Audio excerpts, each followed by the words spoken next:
Sebuah desa yang tak tersentuh waktu, tempat di mana jalan-jalan berdebu membisikkan rahasia, dan pepohonan berdiri seperti saksi-saksi tua dari janji-janji yang terlupakan. Terletak di antara pegunungan dan hutan lebat, desa Norabat tidak memiliki listrik, toko-toko yang ramai, atau modernitas. Namun, ia bersinar dengan caranya sendiri, melalui keyakinan orang-orangnya, dan gema azan dari satu-satunya masjid yang duduk di atas bukit seperti sebuah mahkota. Di antara penduduk desa, ada seorang gadis yang tidak seperti yang lain. Namanya Areba. Dia berusia 17 tahun, lembut dan pendiam, kehadirannya seperti angin sepoi-sepoi setelah badai. Sejak kecil, dia menunjukkan tanda-tanda jiwa yang tua. Dia akan duduk berjam-jam, menelusuri langit dengan jari-jarinya, membisikkan ayat-ayat di bawah napasnya.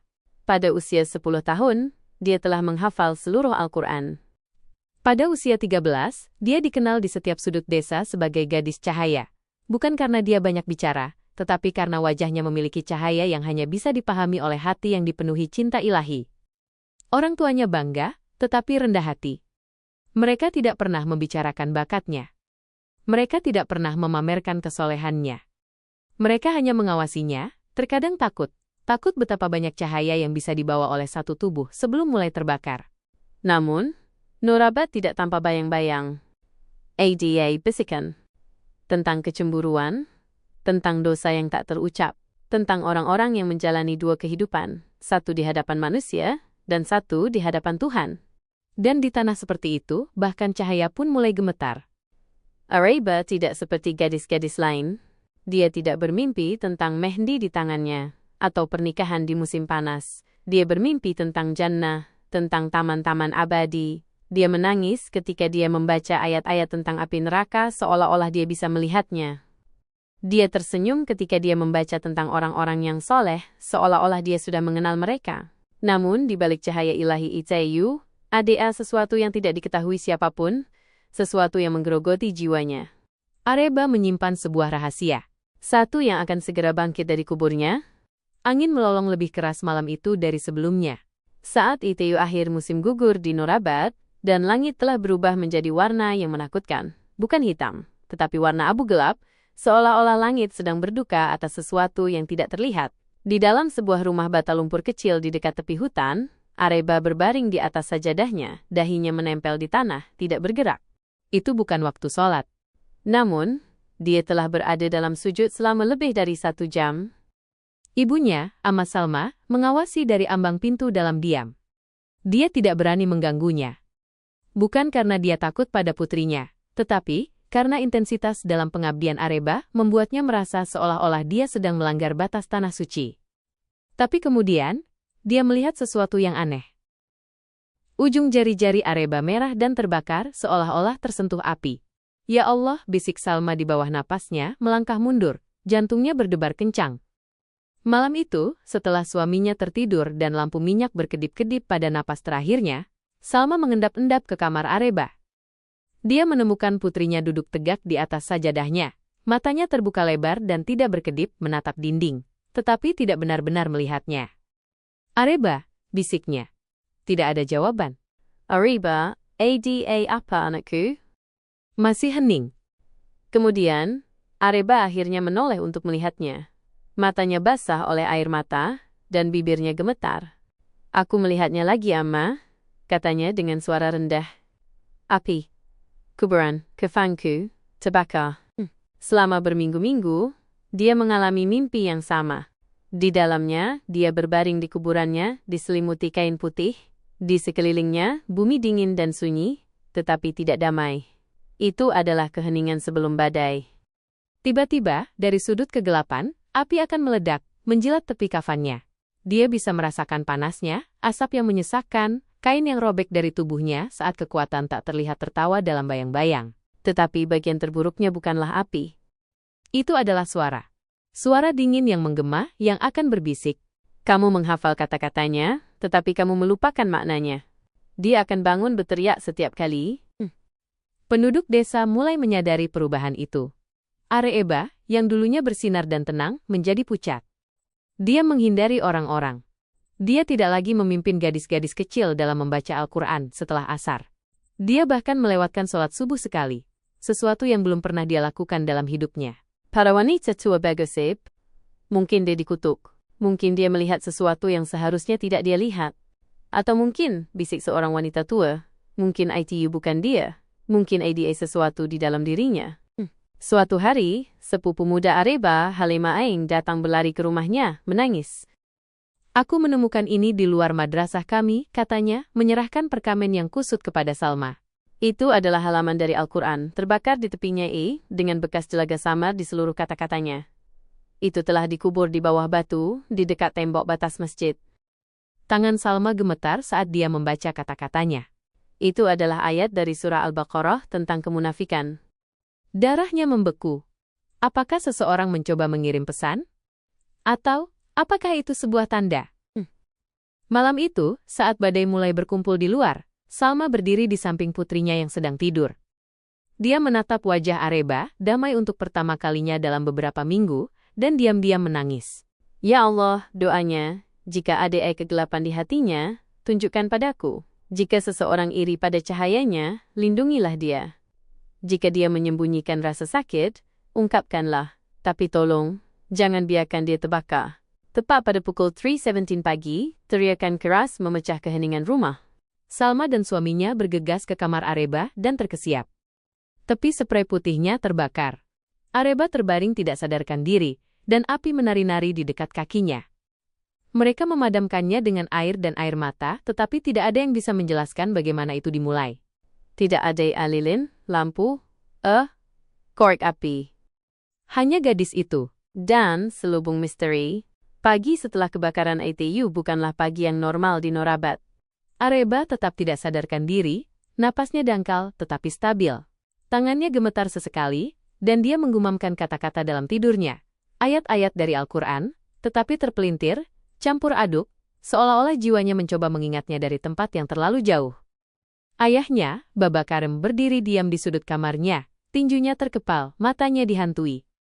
Dia telah berjuang dalam perang, kehilangan saudara-saudaranya sendiri, selamat dari kelaparan. Tetapi tidak ada yang mematahkannya seperti pemandangan putrinya di tempat tidur itu, seolah-olah sesuatu yang tak terlihat sedang menariknya menuju kematian. Pada siang hari, bisikan telah menyebar ke seluruh desa. Mereka mengatakan dia kerasukan. Mereka mengatakan dia sedang dihukum. Mereka mengatakan cahayanya telah membuat marah bayang-bayang. Tetapi satu orang, seorang sarjana tua yang lembut bernama Maulana Imtiaz, tidak percaya pada gosip desa. Dia percaya pada kebenaran. Dan, pada rahasia, ketika dia mendengar tentang Areba, dia melakukan perjalanan ke bukit dari rumahnya di dekat kuburan tua. Dengan wajah yang dihiasi oleh kebijaksanaan dan mata yang tidak melewatkan apapun, dia hanya mengajukan satu pertanyaan sebelum memasuki rumah. Apakah ada orang di keluarga ini yang pernah tidak menghormati Al-Quran? Ruangan ITU menjadi sunyi. Salma menatap suaminya. Karim menatap lantai. Tidak, kata mereka berdua. Tetapi suara mereka bergetar. Imtiaz melangkah ke dalam kamar Areba, dan saat dia melihatnya, dia menutup matanya sendiri. Dia meletakkan tangannya dengan lembut di dahinya. Rasa dingin merambat naik ke tulang punggungnya. Rasanya seperti menyentuh es, tetapi di dalam dia merasakan nyala api. Dia membuka matanya, mencondongkan tubuhnya, dan berbisik ke telinganya sebuah ayat yang kuat. Dan barang siapa berpaling dari peringatanku, sesungguhnya dia akan memiliki kehidupan yang sengsara. Surah Taha. Areba tersentak. Kemudian, setetes air mata mengalir dari sudut matanya. Malam ITU, Maulana Imtiaz duduk bersama Karim dan Salma di bawah pohon mimba di belakang rumah mereka. Matahari terbenam, dan bersamanya datang keheningan yang tidak nyaman. Aku perlu tahu segalanya, katanya. Bukan tentang dia, tentang kalian. Jiwanya terperangkap dalam api yang tidak dia nyalakan. Itu berarti orang lain yang melakukannya. Karim tetap diam. Salma menggelengkan kepalanya. Kami tidak pernah melakukan kesalahan. Kami membesarkannya dengan cinta. Dengan DN, kami selalu mengajarinya menghormati Al-Quran. Apakah kamu mengajarinya? Imtiaz menyela, nadanya tenang tetapi tegas. Atau apakah kamu menggunakannya? Kata-kata itu mendarat seperti guntur. Mulut Salma terbuka, lalu tertutup. Dia menatap suaminya lagi. Dan kali ini, Karim tidak bisa menahannya. Dia mulai berbicara.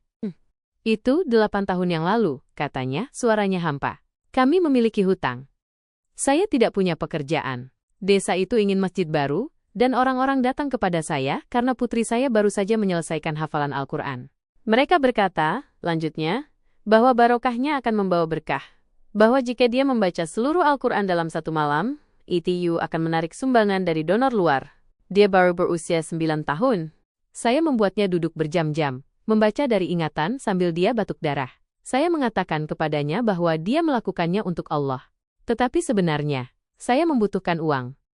Salma terkesiap. Dia belum pernah mendengar ini sebelumnya. Suara Karim pecah. Dan kemudian, ketika itu berhasil, saya membuatnya melakukannya lagi bulan berikutnya. Dan bulan berikutnya. Dia menangis suatu malam, mengatakan tenggorokannya terbakar, bahwa dia merasa seperti tersedak setiap kali dia membaca.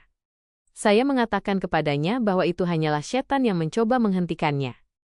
Dia memohon padaku untuk membiarkannya beristirahat. Tetapi saya mengatakan kepadanya, dia tersedak, bahwa jika dia berhenti, itu akan menjadi dosa.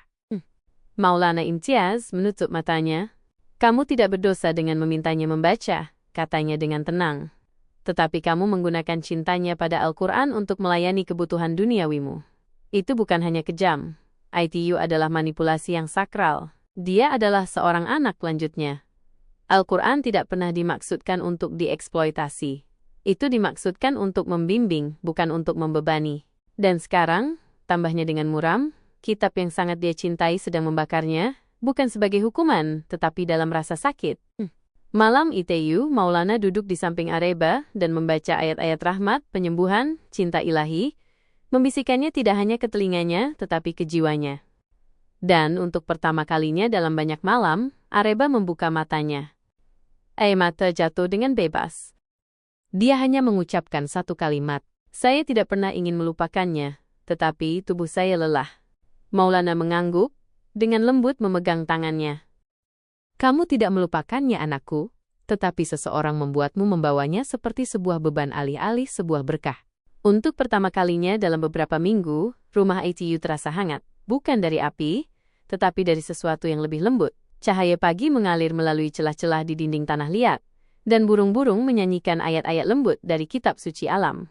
Areba duduk di dekat jendela, lemah tetapi terjaga. Dia dibungkus dengan selendang putih, kepalanya bersandar lembut pada bingkai kayu. Dia tidak lagi takut tidur, tetapi mimpi buruk ITU belum sepenuhnya meninggalkannya. Mereka berdiri di luar mimpinya, mengawasi, menunggu. Maulana Imtiaz mengunjunginya setiap hari. Dia membawa air mawar segar dan ayat-ayat penyembuhan, dan terkadang kisah-kisah para nabi yang membuat Areba tersenyum, bahkan saat matanya dipenuhi air mata. Tetapi suatu sore, seorang pengunjung datang ke desa. Dia bukan dari Norabat. Pakaiannya berdebu, janggutnya tidak terawat, dan suaranya lembut, tetapi matanya menahan badai. Namanya Faizan. Dia berjalan langsung ke masjid tanpa bertanya arah dan meminta untuk bertemu Maulana Imtiaz. Saya melihat seorang gadis berbaju putih, katanya. Dalam mimpi saya. Wajah Maulana menegang. Saya melihat banyak gadis berbaju putih, jawab orang tua itu dengan hati-hati. Mengapa yang ini berbeda? Suara Faizan merendah. Karena kafannya terbakar, dan dia terus menangis. Aku tidak melakukannya. Aku tidak melakukannya. Dan kemudian sesuatu tertawa dari kuburan di sebelahnya. Sebuah suara, gelap dan pecah, berbisik. Dia tahu nama saya. Pada malam hari, Faizan duduk di seberang Areba yang menatapnya tanpa berbicara. Jari-jarinya gemetar di sekitar cangkir susu hangatnya. Dia tidak menatapnya seperti penduduk desa. Bukan seperti orang suci, bukan seperti kutukan. Dia menatapnya seperti dia adalah seseorang yang telah selamat dari perang. Kamu tidak sakit, katanya dengan tenang. Aku tahu, jawab Areba. Aku dihantui. Ada keheningan di antara mereka. Kemudian Faizan berkata, api ITU punya nama. Areba mendongak dengan tajam. Apa yang kamu katakan? Suara dalam mimpi saya yang mengejekmu, dia mengucapkan namanya dengan lantang. 3 kali, dia ingin saya mengingatnya. Maulana Imtiaz mencondongkan tubuh ke depan. Nama apa? Mata Faizan menjadi dingin. Zalal. Ruangan itu tampak menyusut. Imtiaz tampak khawatir. Itu bukan nama, bisiknya. Itu sebuah gelar. Suara Areba adalah napas. Apa artinya? Penyimpangan. Kesesatan. Jalan yang dulunya lurus, sekarang rusak. Potongan-potongan itu mulai cocok. Pengabdian Ariba murni. Tetapi seseorang atau sesuatu telah mengubahnya menjadi senjata. Maulana berdiri dan mulai mondar-mandir. Ada sesuatu yang kita lewatkan, gumamnya. Api itu bukan hanya rasa bersalah atau hukuman. Itu adalah kekuatan hidup yang tertarik oleh niat yang rusak. Jika Zala'al telah menempel pada Areba, tambahnya, itu bukan karena dia berdosa, tetapi karena orang lain yang melakukannya menggunakan dia sebagai kendaraan. Faizan mengangguk perlahan. Dia mengatakan sesuatu yang lain padaku. Semua orang menoleh ke arahnya. Dikatakan, *ADA yang lain, di desa, yang membaca tanpa keyakinan. Dia akan menjadi yang berikutnya, Malam ITU, badai kembali. Areba jatuh ke dalam tidur yang nyenyak, tetapi tidak dengan damai. Tubuhnya memutar dan menggigil di bawah selimutnya. Salma menjalankan tangannya di dahi putrinya, membisikkan ayat-ayat berulang-ulang. Di luar, kilat menyambar di langit. Di dalam, Faizan berdiri di dekat jendela, tangannya terkepal erat di sekitar tas kain kecil yang membawa manik-manik rukyah tua. Bibirnya tidak berhenti bergerak. Cahaya di atas cahaya, bimbinglah kami ke jalan yang lurus. Dan kemudian, tepat setelah tengah malam, api datang lagi. Tetapi kali ini, bukan di kamar Areba.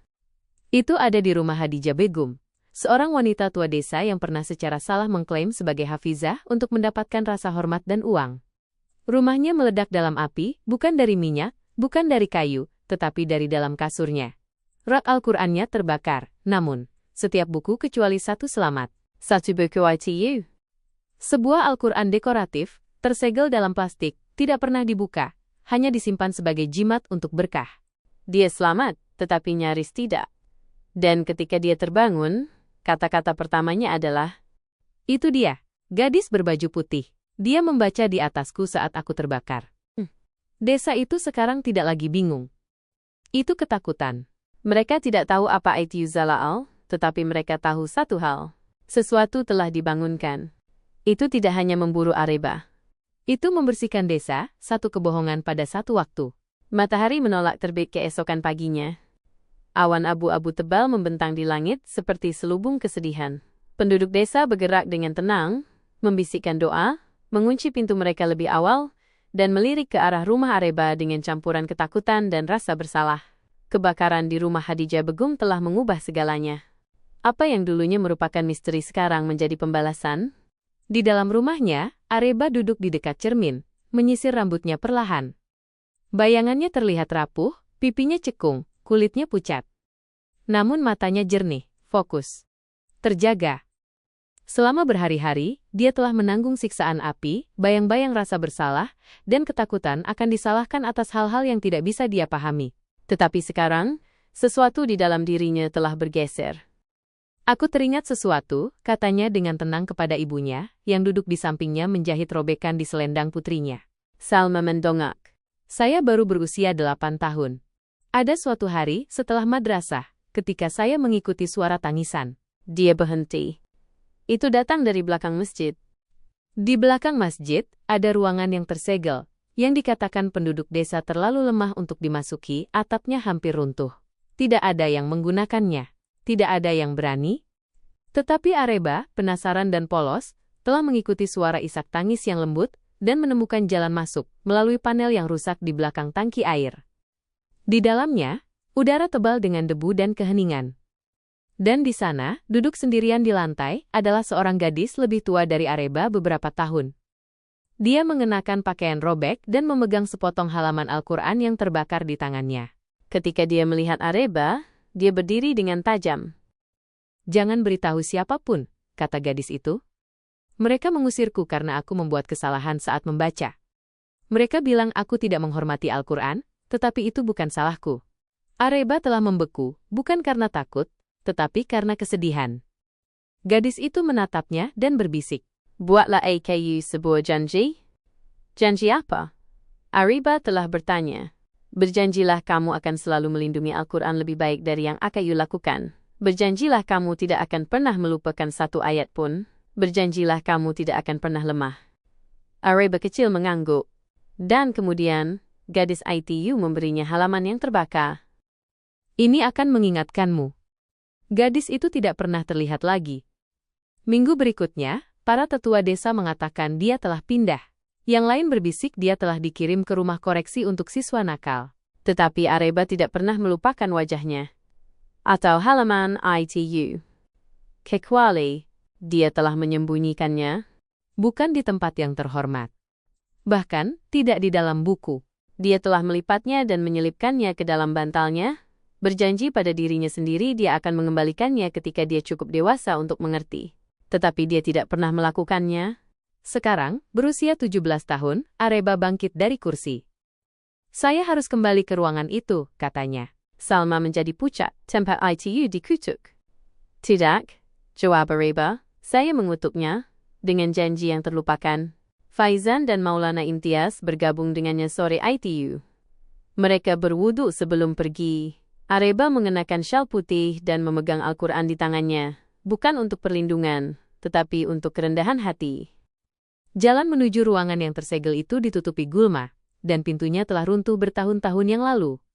Tetapi fondasinya tetap ada. Di dalamnya, udaranya dingin, sunyi. Areba berjalan masuk lebih dulu, kakinya hati-hati tetapi mantap. Yang lain mengikuti. Itu terlihat hampir persis seperti yang dia ingat. Dinding yang retak, rak yang rusak, debu. Dan kemudian dia melihatnya. Sebuah sudut batu, di mana sisa-sisa abu tetap ada. Sebuah meja kayu yang rusak. Dan terukir samar di dinding sebuah kata yang ditulis dengan goresan. Zelal. Faizan melangkah maju, tercengang. Dia membuka sebuah pintu, bisiknya. Gadis yang memberimu halaman ITU, dia tidak hanya patah hati. Dia marah. Rasa sakitnya, dan janjimu, menjadi sebuah kontrak. Maulana mengangguk dengan muram. Ketika janji-janji suci dibuat di bawah trauma dan dilupakan, mereka meninggalkan residu spiritual kekuatan yang mengikat. Dan ketika kekuatan ITU terhubung dengan kitab Tuhan, itu bisa digunakan oleh kegelapan. Oleh makhluk seperti Zala'al. Areba berlutut di depan abu, air mata tumpah dengan bebas. Dia mengeluarkan halaman yang terbakar dari sakunya, yang dia temukan lagi 2 malam yang lalu ketika dia merobek bantal lamanya. Saya melupakanmu, bisiknya padanya. Bukan hanya kertasnya, tetapi janjinya. Dan kemudian, dengan tangan gemetar, dia meletakkannya di antara 2 halaman bersih Al-Qur'annya, akhirnya memberinya rumah yang layak. Saya adalah seorang anak, katanya dengan lantang, tetapi sekarang saya tidak. Saya menyimpan kata-kata ITU dalam ingatan saya. Tetapi hari ini, saya mengembalikannya ke hati saya.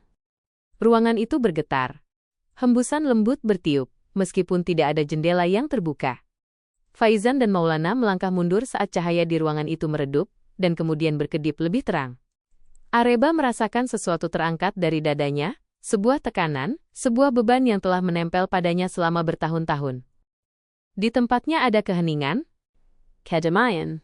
Bukan hanya untuknya, tetapi untuk gadis yang pernah menangis di ruangan ini. Melim ITU, Areba bermimpi lagi. Tetapi kali ini, dia tidak berada di kuburan. Dia berdiri di bawah langit yang dipenuhi bintang, mengenakan kafan putih bersih, tidak tersentuh oleh api. Dan di sampingnya berdiri gadis dari masa lalunya, tersenyum, akhirnya bebas.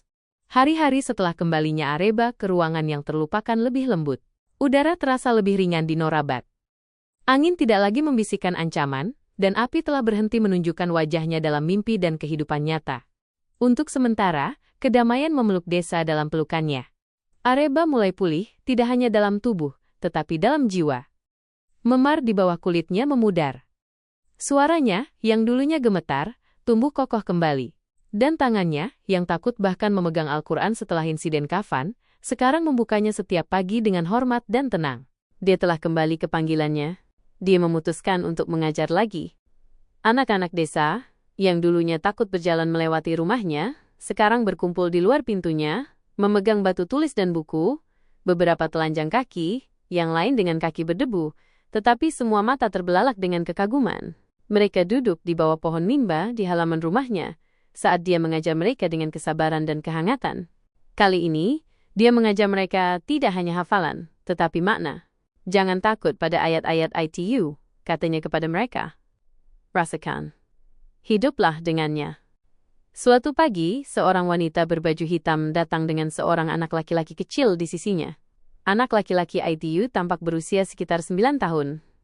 Matanya berwarna abu-abu pucat, terlalu terang untuk seseorang dari Norabat, dan rambutnya tebal dan ikal. Wanita itu berbicara dengan lembut. Ini Ishak. Kami baru saja pindah dari perbukitan dekat Gulshat. Ayahnya meninggal. Dia membutuhkan struktur dan dia ingin belajar. Areba berlutut di depan anak laki-laki itu.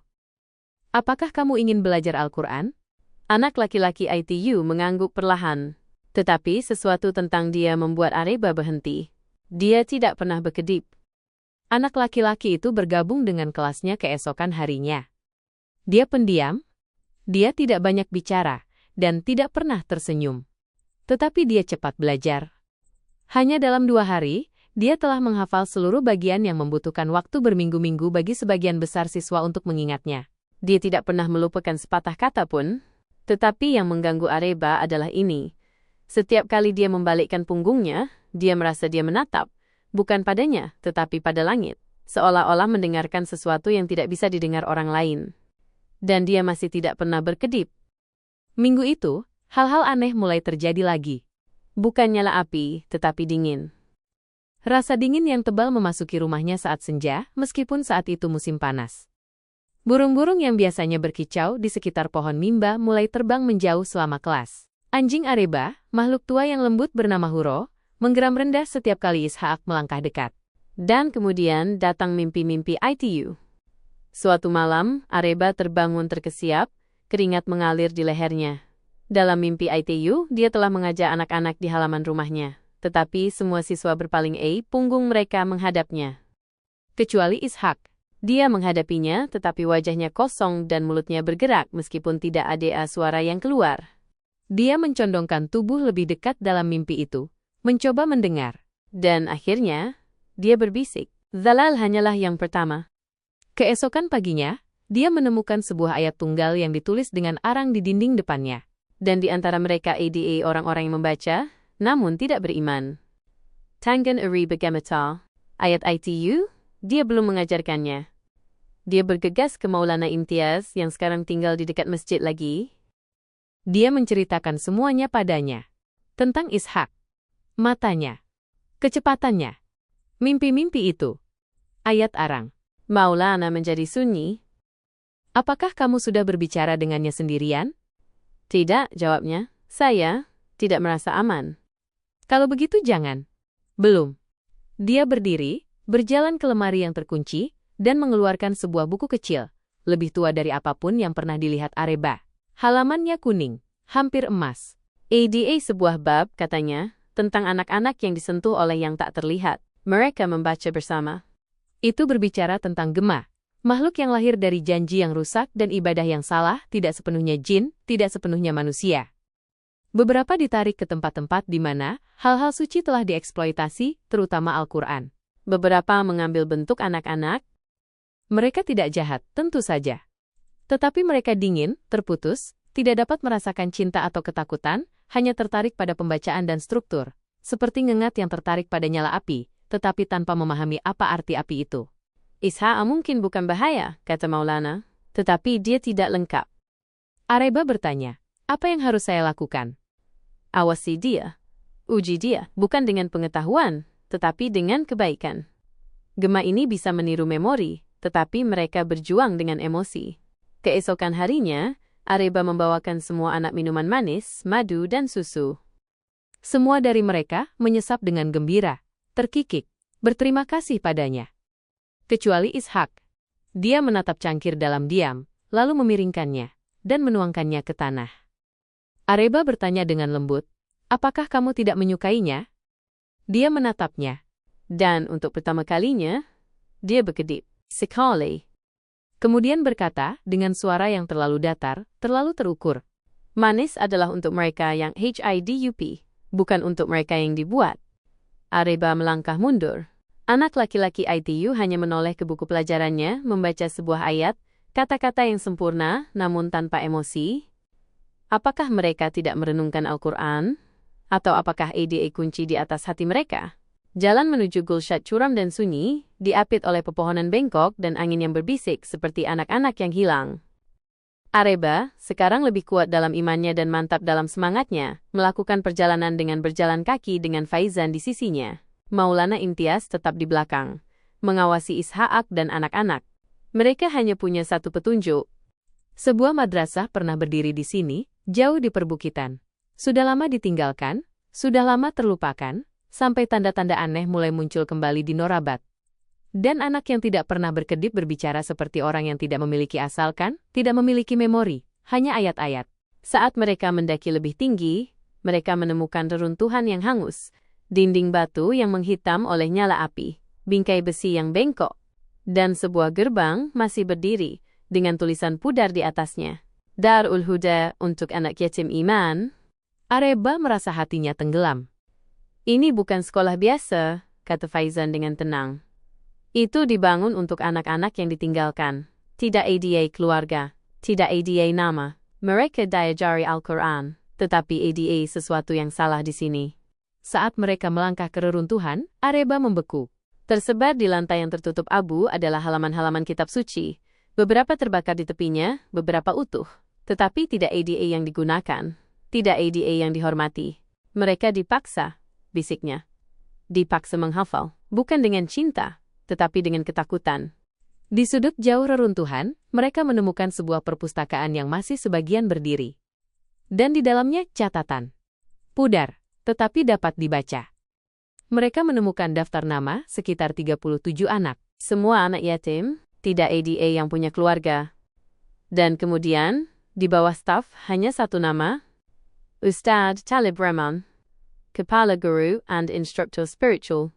Di samping namanya, tertulis dengan tinta merah, ada kata-kata, meninggal dalam api, tubuh tidak pernah ditemukan.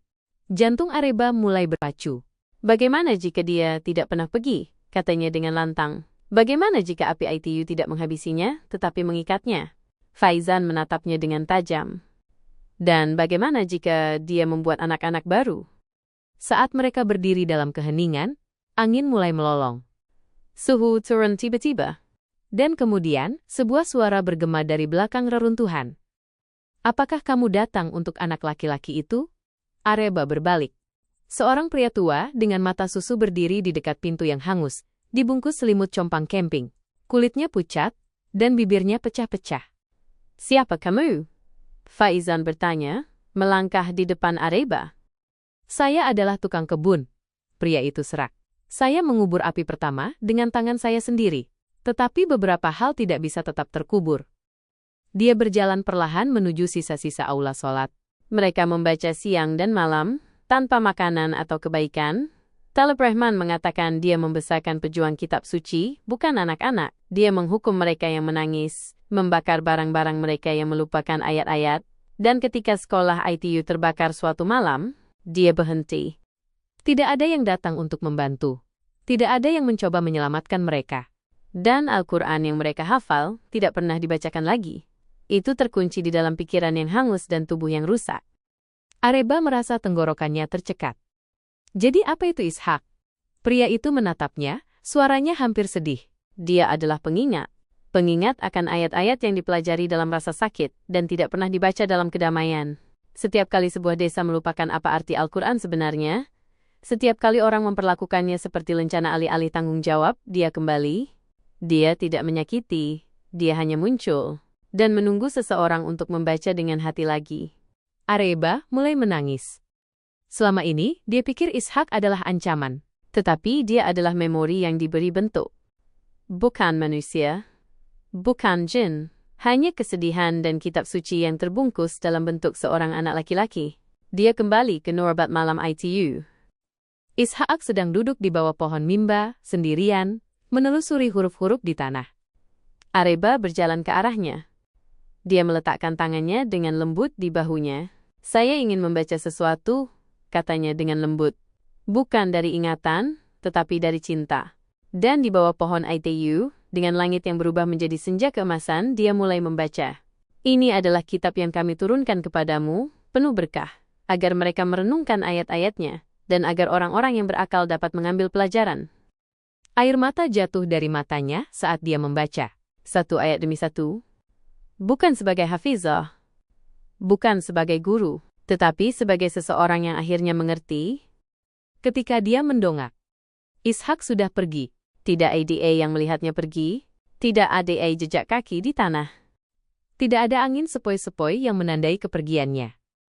Hanya sebuah Al-Quran terbuka yang tersisa di tempatnya, halaman-halamannya berkibar. Dan bunga putih yang bersandar di atasnya yang tidak ada di sana sebelumnya.